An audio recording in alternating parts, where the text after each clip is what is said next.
טוב, בואו ניגש ישר לעניין. אנחנו הולכים לדבר על הכוח העצום, שלפעמים אנחנו בכלל לא מודעים אליו, שחבוי במילים שלנו. והסיפור מתחיל ממשהו שכל אחד מאיתנו מכיר מקרוב.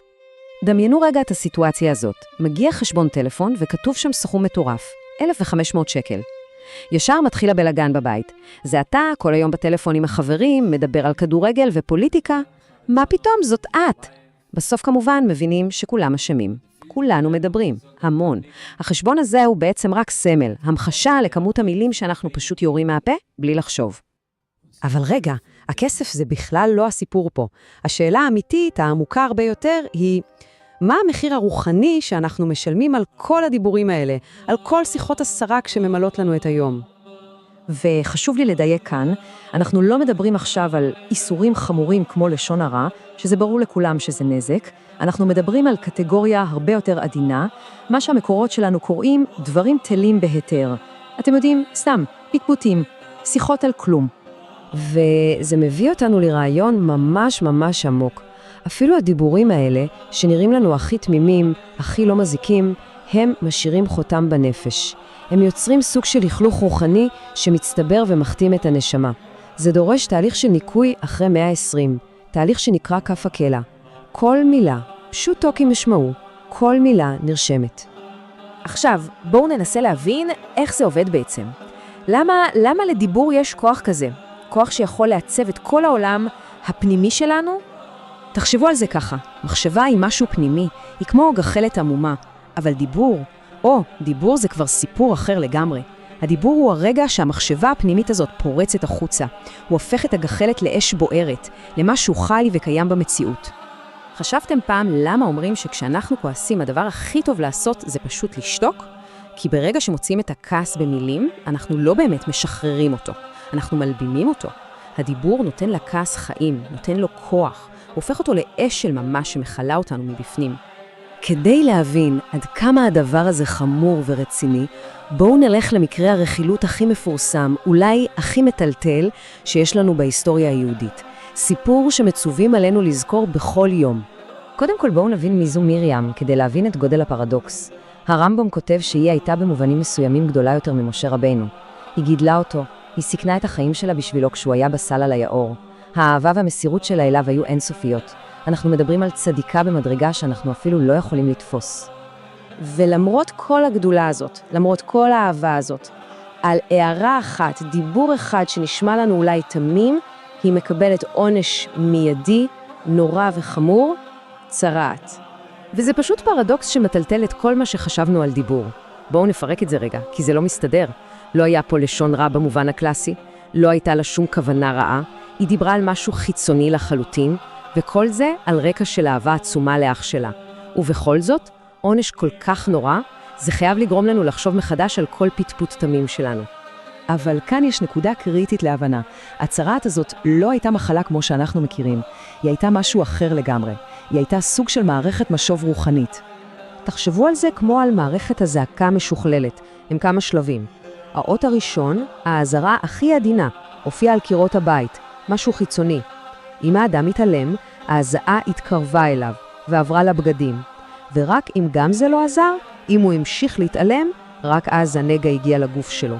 זאת הייתה סדרה של תמרורים מהשמיים שפשוט צעקו, תתעורר, אתה בכיוון הלא נכון. ופה אנחנו מגיעים לנקודה אולי הכי מפתיעה בכל הסיפור. היינו חושבים שהתקדמנו, נכון? אבל העובדה שאין לנו צרעת היום היא בעצם חיסרון עצום.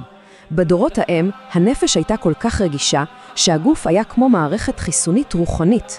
הוא פשוט פלט החוצה כל לכלוך. היום אנחנו אטומים, הלכלוך נשאר בפנים.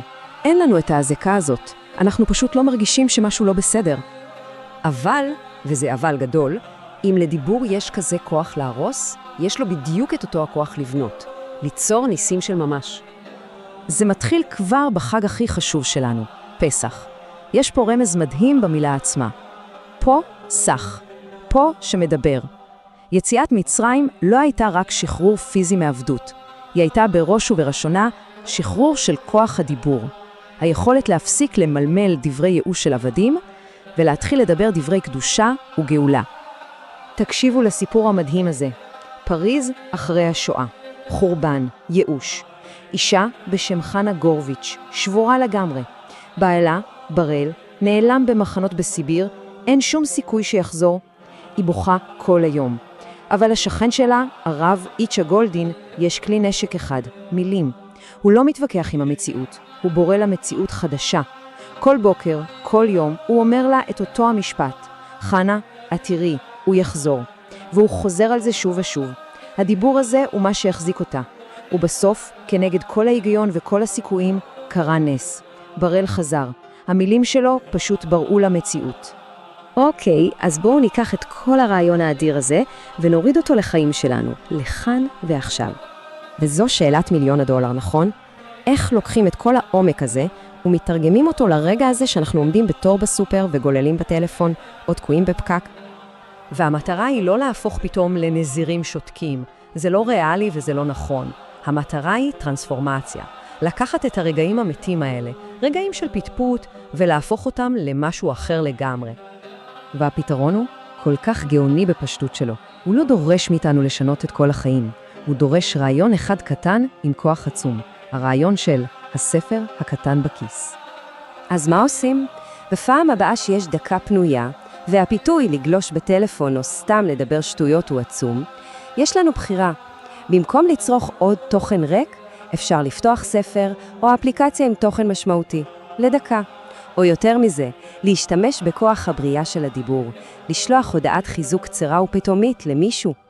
ברגע אחד, הפכנו מילה של כלום למילה של חיים. וזה מחבר הכל בצורה פשוט גאונית. חז"ל מספרים שכשהיו מנצים את קירות הבית של המצורע, היו מגלים שם מטמוני זהב שהוחבו שם שנים קודם. המסר הוא לא יאמן. כשאנחנו מנצים הרגל של דיבור ריק ומחליפים אותו בדיבור של קדושה, אנחנו מגלים אוצרות רוחניים שלא ידענו שקיימים, ממש שם, חבוי בתוך הקירות של חיי היומיום האפורים שלנו. וזאת השאלה שאיתה כדאי להישאר. הדיבור הוא כלי, הוא אוצר שנמצא בידיים של כל אחד ואחת מאיתנו. השאלה היא רק איזה מטמון אנחנו נבחר לגלות איתו היום.